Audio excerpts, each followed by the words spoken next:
Hey, I'm Peter Franson from ChristianGeekCentral.com and Spirit Blade Productions, here to give you my uncut review of Noah. More video, more video, epic music, more video.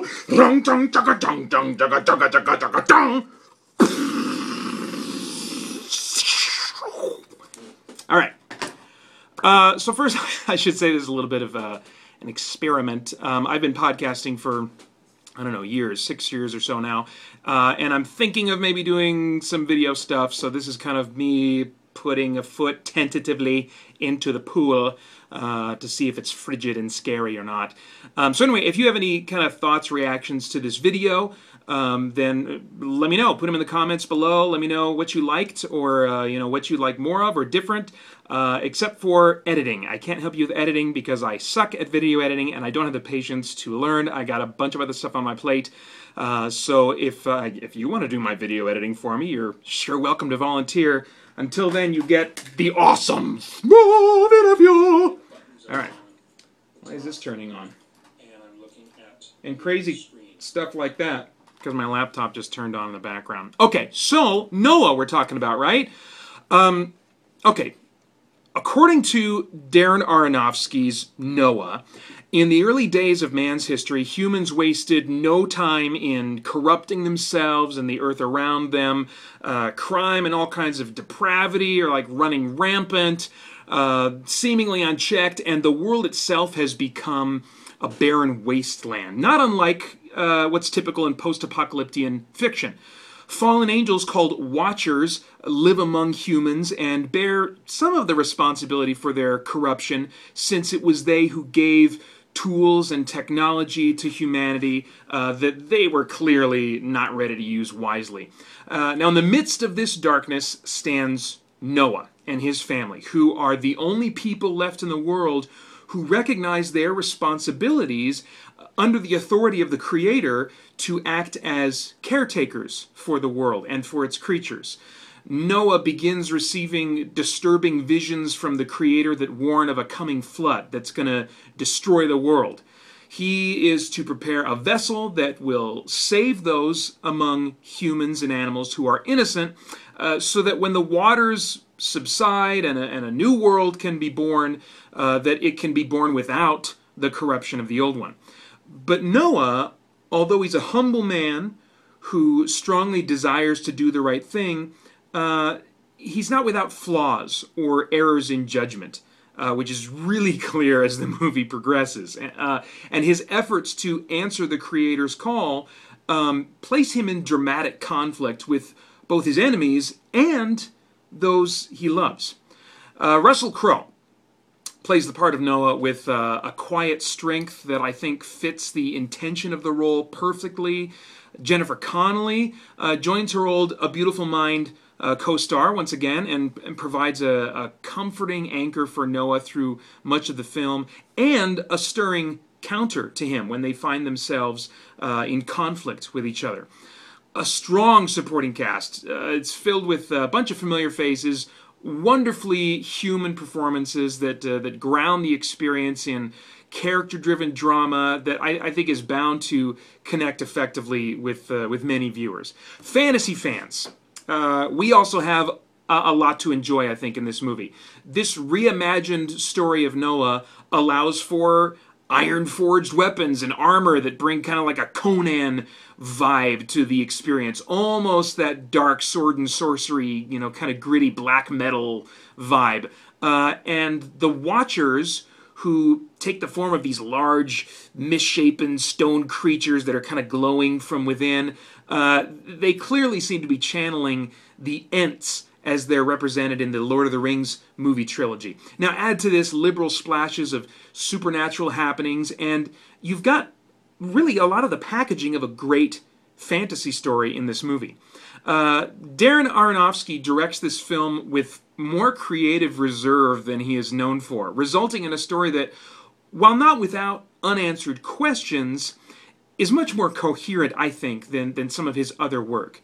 And despite some hit-or-miss CGI, for the most part, the film is visually captivating and beautifully fantastical, in addition to being dramatically grounded.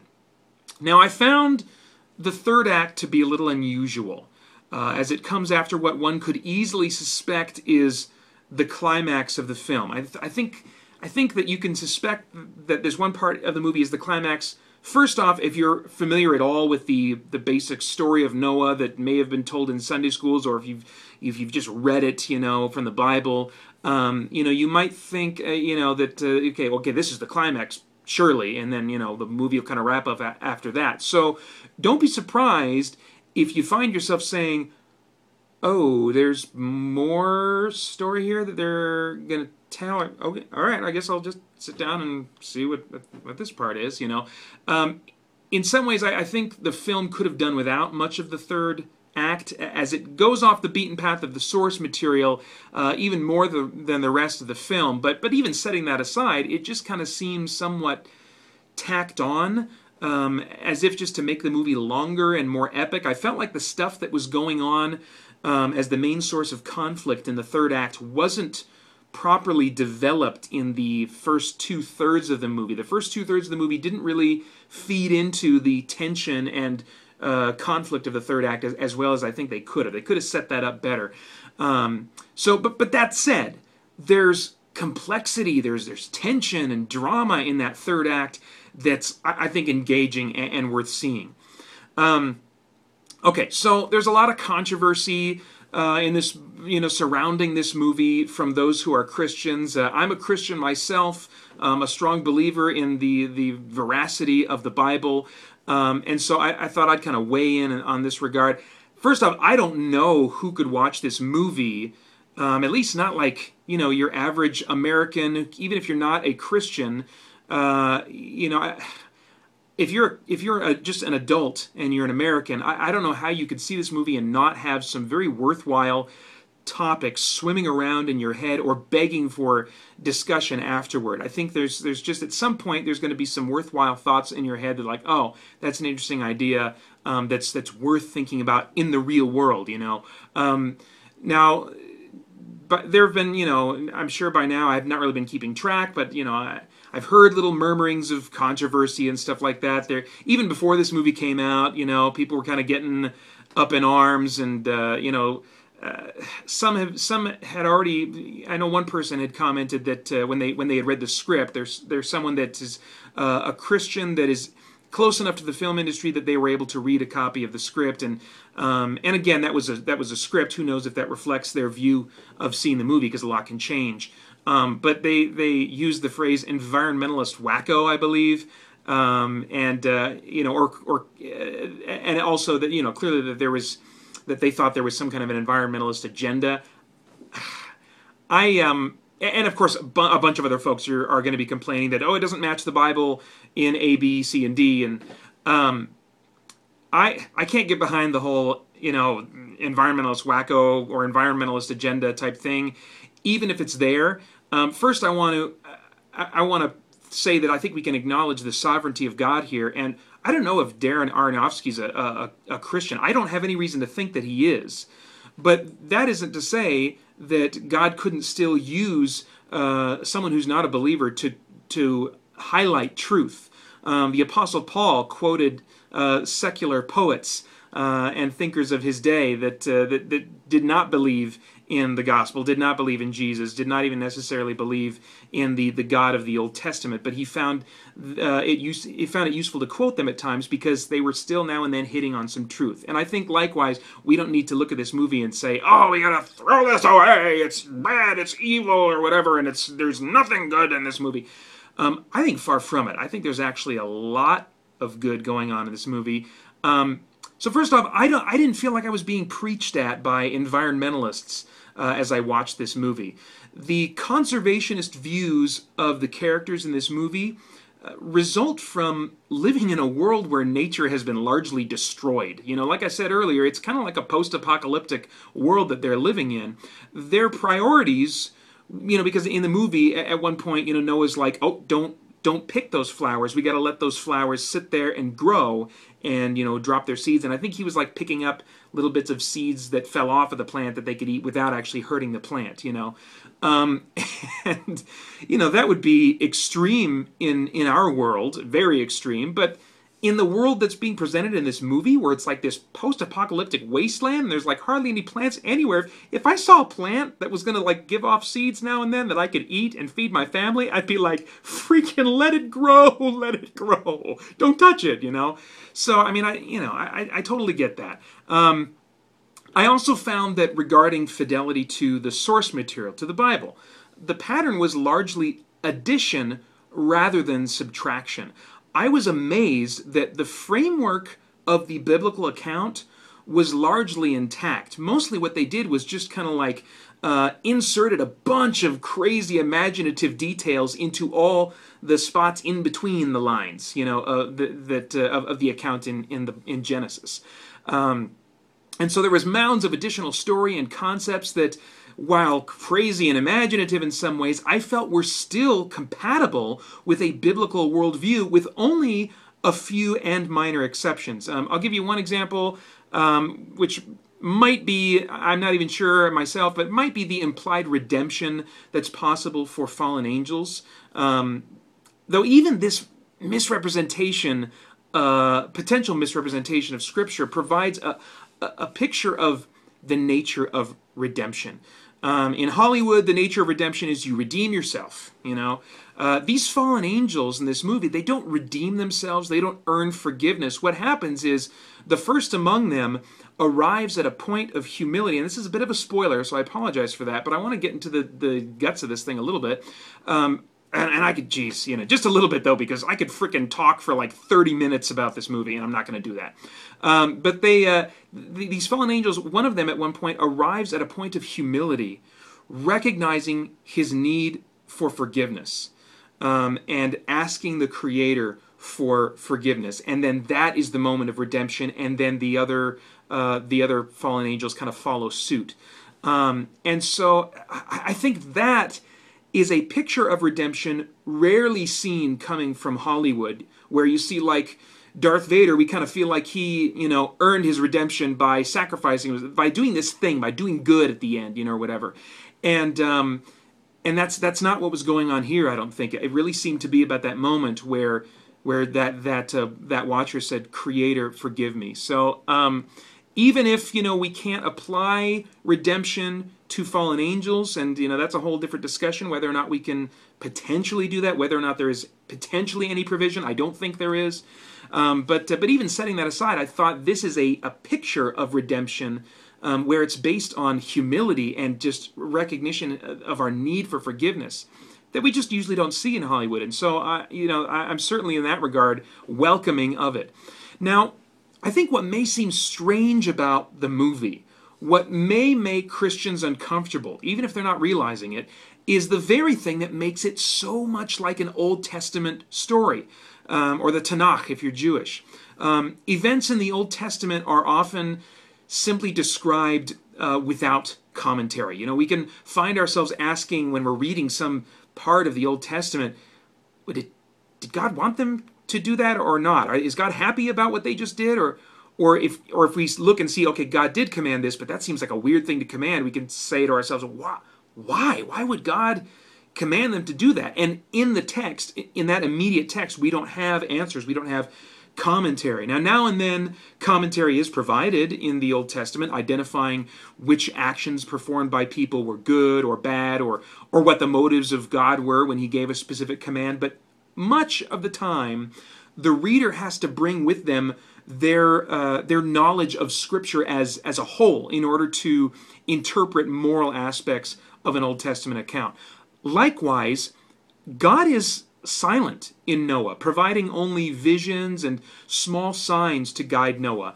But we are left to wonder, right along with Noah, whether or not he's understanding God correctly in any given moment. And that actually leads to just a source of conflict and stuff that brings drama and tension to the story. So, if a viewer finds themselves having problems with the film and its treatment of the source material, I guess I'd ask them if they'd considered viewing it through an Old Testament lens. Well, first off, I would say, let's look at the actual account. Let's look at Noah's character. Some people get hung up on the idea that Noah was a righteous man, but you got to do some word study on that. The word being used there does not mean that he was like this perfect man that always did the right thing. So I'd recommend getting into the words of the original language if you can there. So first I'd say, well, let's look at the text, because even just doing that alone can remind you, oh yeah, there was some dysfunction and there was some conflict in Noah. Noah was not like this guy who always did the right thing. No.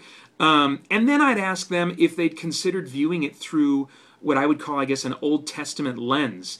Where you have to bring a level of interpretation based on your knowledge of the rest of Scripture, of the rest of truth revealed by God, to that. If they aren't already determined to just kind of be angry and be on the defensive with this movie, I think that approach might give them a fresh and valuable ability to enjoy and talk about this film. Surprisingly, what is revealed or implied of God's character seems to be, to me, completely consistent with teaching throughout the Old and New Testaments.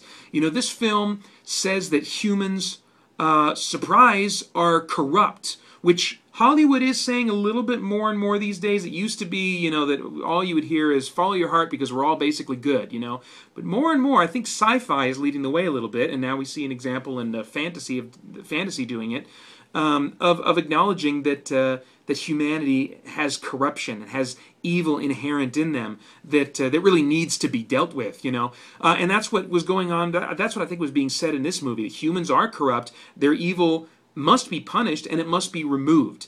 Especially if we're going to say there's a good God, then at some point this good God has to deal with evil, and he has to ultimately remove it, which he doesn't perfectly do and completely do in this movie, but he will do ultimately. But anyway, and this movie, of course, also says that humans are valuable, that they are, they're corrupt and they got problems, but despite that, they are still valuable. They're worth eventually fixing and making perfect, because they have capacity for good as image bearers of the Creator. And that whole image bearing thing was brought up a few times in this movie, which reminds me again just of kind of how you have to bring an interpretive lens, because you have the good guys saying stuff that is there's some truth and they're confused about some things, and then you got the bad guys saying some stuff that's totally wrong, but now and then they're saying stuff that's like, oh yeah, that's right, and so it's this really kind of messy bag that you have to kind of pull all the slimy stuff out of and try to sort through it and figure out what's going on, what's really true and what's being affirmed. And so I guess to wrap up, I'd say that Noah is a solid, though imperfect movie that is easy to involve yourself in. The fantasy treatment, I think, is a viable reimagining of the source material, and which, by the way, the source material offers few details to begin with and leaves much room for the imagination. I'm still not sure how I feel about every idea presented in the movie, but it was an experience that challenged me, that comforted me, and intrigued me.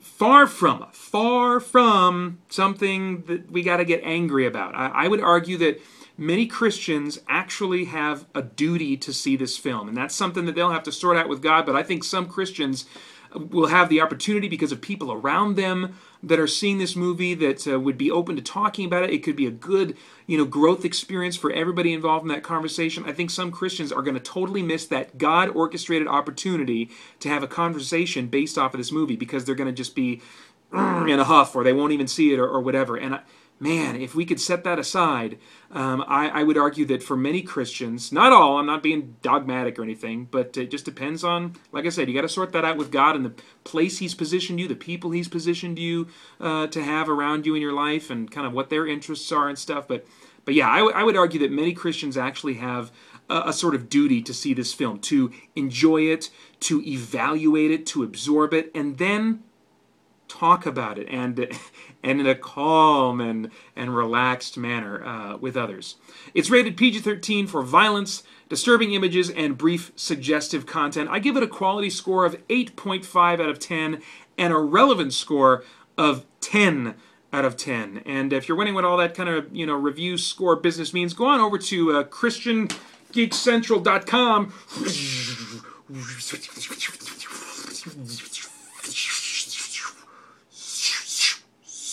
ChristianGeekCentral.com.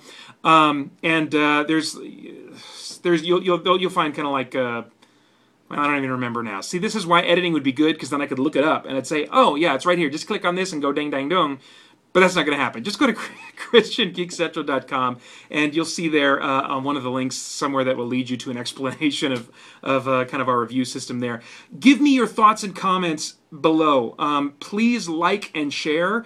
If you like this and want to share. That'll help me figure out if I should make more of these or if I should go sit in a dark hole and cry. In the meantime, like I said, come by ChristianGeekCentral.com. It's a great, welcoming community there. We'd love for you to be a part of. So yeah, come check us out, ChristianGeekCentral.com, and join in on the fun there as we continue to geek out and seek the truth.